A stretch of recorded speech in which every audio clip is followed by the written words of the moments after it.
E aí, tudo certo? Mais uma edição do Ponta de Lança FC. Aqueles três recados. Se inscreva no canal Ponta de Lança FC. Aqui o logo, ó.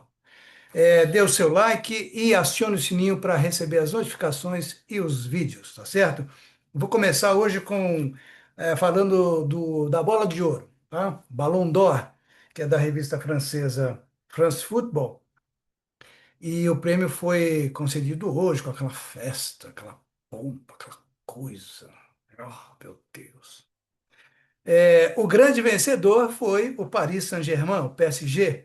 Ah, se você não se lembra, o PSG foi o campeão da Champions League, né, campeonato europeu, e foi o vice-campeão da Copa do Mundo de clubes, quer dizer, perdeu a final para o Chelsea, que ninguém dava nada, e o Chelsea foi lá e acabou sendo o campeão da Copa do Mundo, a primeira Copa do Mundo organizada pela FIFA, né? Bom, e além de ser o melhor time da temporada, eleito o melhor time da temporada, teve ainda o Dembélé como o melhor jogador do ano, o goleiro Donnarumma, que já não está no PSG, foi lá para a Inglaterra, e também o técnico Luiz Henrique, como o técnico da temporada, o melhor técnico. Ou seja, quem imaginava como eu, que o Lamine Yamal fosse abocanhar o prêmio de melhor do mundo, quebrou a cara. Deu o Dembélé, que eu acho um grande jogador e foi muito importante, especialmente na fase de mata-mata da Champions League, né? Dembélé jogou muita bola, é um cara muito perigoso, atacante. Agora, o Lamine Yamal, que é um moleque, é atrevido, é abusado, tem um vigor físico impressionante, é um perigo. O cara, você dá a bola no pé dele, você fica apavorado se você tiver que marcar o cara. Se for um lateral esquerdo, você está frito, porque você não sabe o que ele vai fazer. O Estevão lembra um pouco o Lamine Yamal pela coisa da agilidade e lembra muito o Neymar no começo de carreira, né? Que era um perigo, ninguém sabia o que ele ia fazer. E o cara era o cão, realmente. Bom, quem também estava com alguma expectativa, se bem que eu acho que tinha que estar com expectativa nenhuma, era o Rafinha. O Rafinha não jogou tudo isso para ser considerado o melhor jogador do mundo na temporada. Longe disso, né? Mas deixa eu dar aqui a lista, olha. Bom, e eu falei no Estevão, olha, a boa notícia é que ele ficou em quarto lugar no Prêmio Copá, porque é aquele prêmio dedicado aos jovens jogadores, né? Quem levou o primeiro prêmio foi exatamente o Lamine Yamal do Barcelona, e o Estevão, ex-Palmeiras, atualmente no Chelsea, ficou em quarto lugar nessa competição, vamos dizer assim, tá? O Vini Júnior ficou em 16º, não fez nada que merecesse uma posição melhor. E o Bellingham, que sofreu com cirurgia, contusão e tal, ficou em 23º. Ano que vem tem mais. Ó, primeiro então foi o Dembélé do PSG, ah, o segundo Lamine Yamal do Barcelona. Olha, ainda ficou em segundo lugar o Yamal, hein? Além de ter levado o prêmio de jovem. O terceiro, Vitinha, PSG e Portugal. Quarto, o Salah, o Salah do Liverpool. Quinto, o Rafinha, Barcelona. Sexto, o Hakimi. Sétimo, Mbappé. Mbappé ficou em sétimo. É um grande concorrente para o ano que vem, para a próxima temporada, se ele realmente jogar o que está parecendo que vai jogar pelo início da temporada. Oitavo, Cole Palmer. Nono, Donnarumma, goleiro, né, que foi eleito o melhor goleiro. Décimo, Nuno Mendes. E 11º, o Pedri, do Barcelona. Entre as mulheres, a Martinha, a nossa Martinha incansável, não acaba, Martinha, 39 anos, concorreu ao prêmio, mas ela ficou em 12º lugar. Agora, nunca é demais lembrar que ela ganhou, ela nunca venceu essa bola de ouro, né, o Ballon d'Or, mas ela ganhou 6 vezes o prêmio de melhor do mundo da FIFA, tá? A vencedora foi a Aitana Bonmati, eleita novamente a melhor jogadora do mundo. É a terceira vez seguida que ela recebe esse prêmio. Então, parabéns para ela.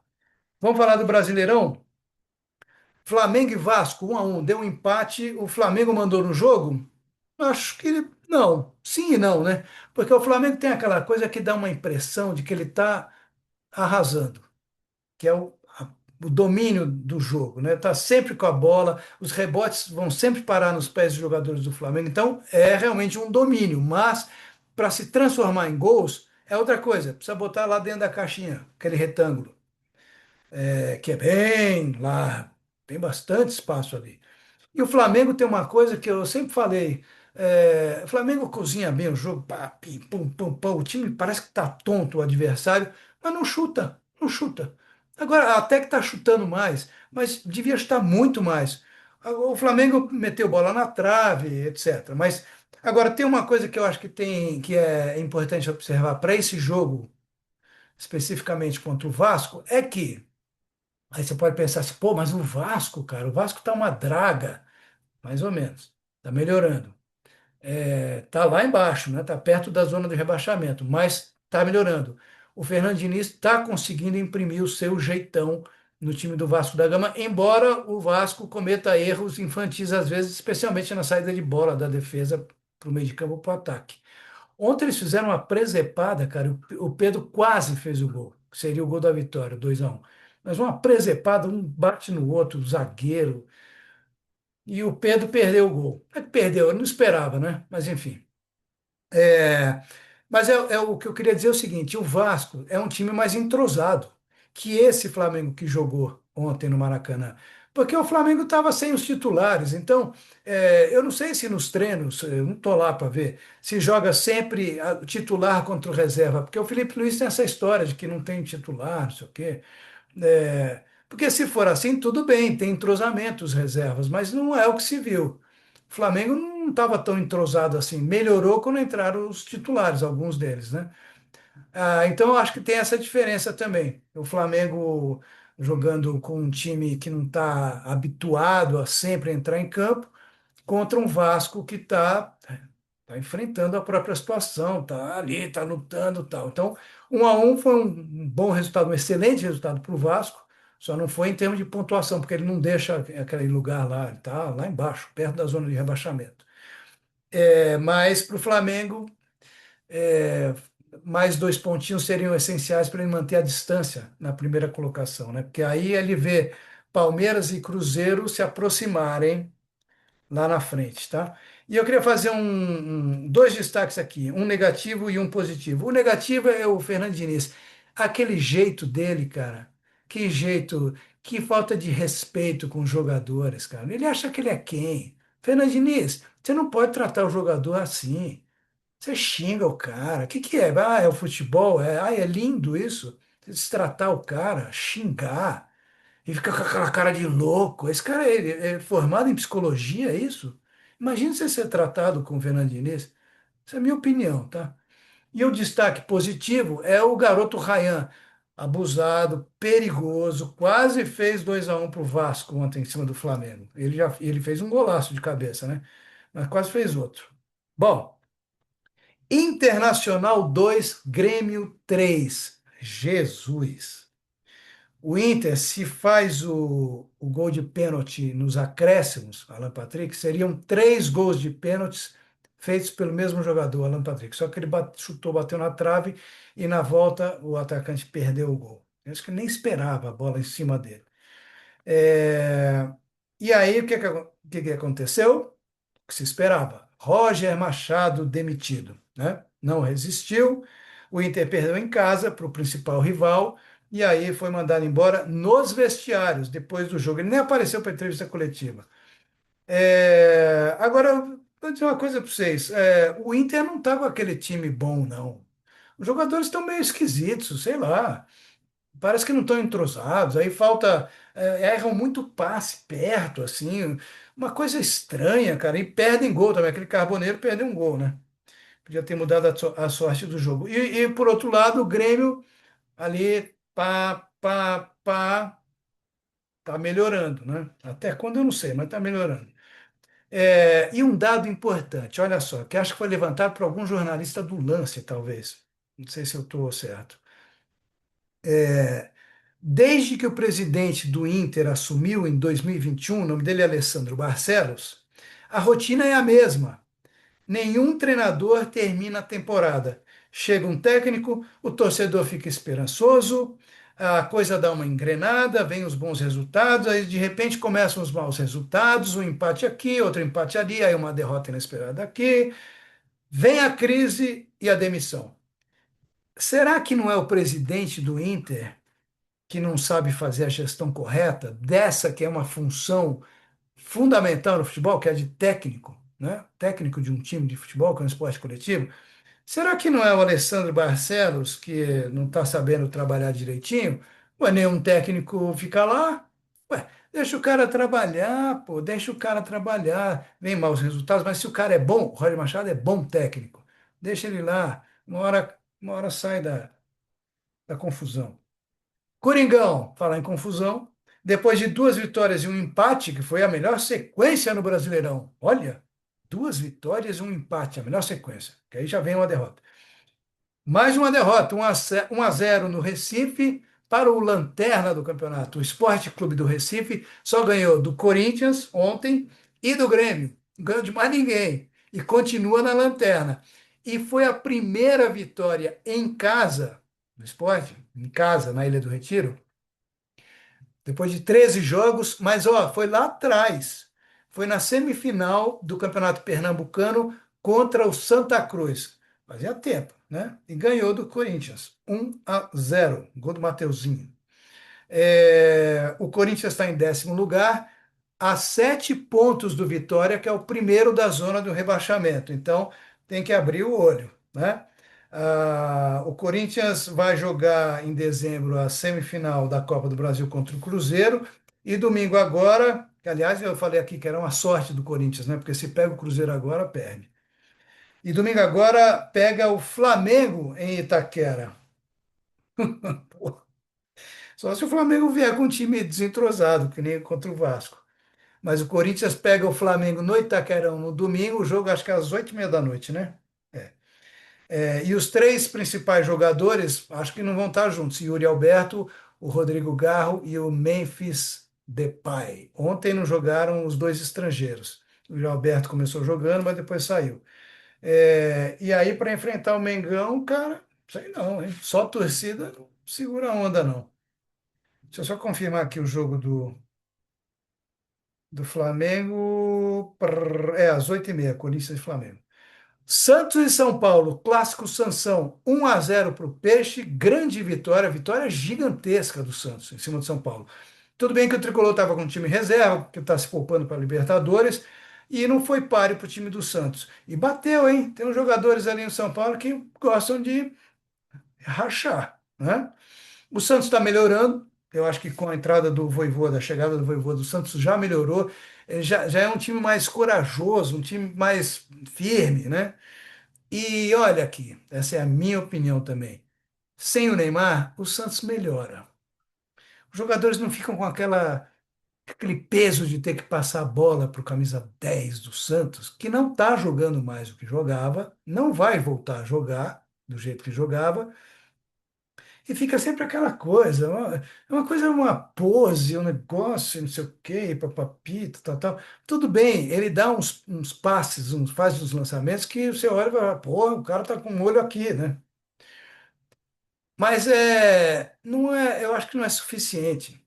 Tem gente que acha, meus três filhos são santistas, eles não acham. Eles acham que o Neymar tem que estar no time e tal. Tá bom. Eu acho que não, acho que ele atrapalha. O Roleiser, por exemplo, que é um grande jogador argentino, ele fica muito mais solto, muito mais à vontade, comandando o time do Santos. E ele é um belíssimo jogador. Quando entra o Neymar, primeiro que começa, eles podem jogar juntos, porque é a mesma posição. Pode, né? Porque os dois são grandes jogadores. Agora, o Neymar, do jeito que ele tá, bom, aliás, vai ficar um mês fora, né? Cuidando de mais uma contusão. Tá mais velho, as contusões musculares começam a aparecer com frequência. Paciência, Neymarzinho, vai ter que trabalhar muito se quiser jogar Copa do Mundo. Deixa eu ver o que mais aqui. Domingo, Santos pega o RB Bragantino em Bragança. É um jogo difícil. O Tricolor joga pela Libertadores quinta-feira no Morumbi, deve lotar o Morumbi. Só que a LDU chega com uma vantagem de 2-0 conquistada em Quito. Vai ser duro, hein, para o São Paulo. Se fizer um gol logo no começo, a coisa fica mais facilitada. E o Palmeiras, que continua, ó, quarta-feira pega às 9h30 da noite aqui em São Paulo. O River Plate está 2-1 para o Palmeiras, mas vai ser difícil, hein? Se ganhar, está na semifinal, porque o River vem com aquela coisa, né? Um time argentino, é duro, mas se o Palmeiras faz 1-0, eu acho que mata o River. E também tem o Flamengo enfrentando o Estudiantes de La Plata na Argentina. Esse jogo vai ser interessante para ver quem é que a Conmebol vai escalar na arbitragem, porque o nosso amigo, como é que é o nome dele? Acho que é Andrés Rojas, né, colombiano, foi responsável pelo 2-1, né? Expulsou o Plata, depois a Conmebol tirou a expulsão porque achou tão absurda. Só que o Flamengo com 10 tomou o gol do Estudiantes. Está 2-1. Se tivesse 2-0, seria bem mais fácil. Vamos ver o que acontece. E também é engraçado pensar, quer dizer, é curioso, né? Pensar como é que esse árbitro vai entrar para apitar o jogo, né? Vai entrar com obrigação de fazer alguma coisa pró-Flamengo? Próxima rodada, final de semana do Brasileirão. Os jogos. Sábado, Fortaleza Esporte Clube do Recife, Fortaleza, Vasco e Cruzeiro, em São Januário, Juventude Internacional, meu Jesus, o Juventude pode dar um calor no Inter, né? Vai jogar em casa. E esse é um jogo de conhecidos, né? Atlético Mineiro e Mirassol, lá no estádio do Atlético. Mirassol, cuidado, cara. Olha o Mirassol. Domingo, Grêmio e Vitória da Bahia. O jogo é lá no Sul.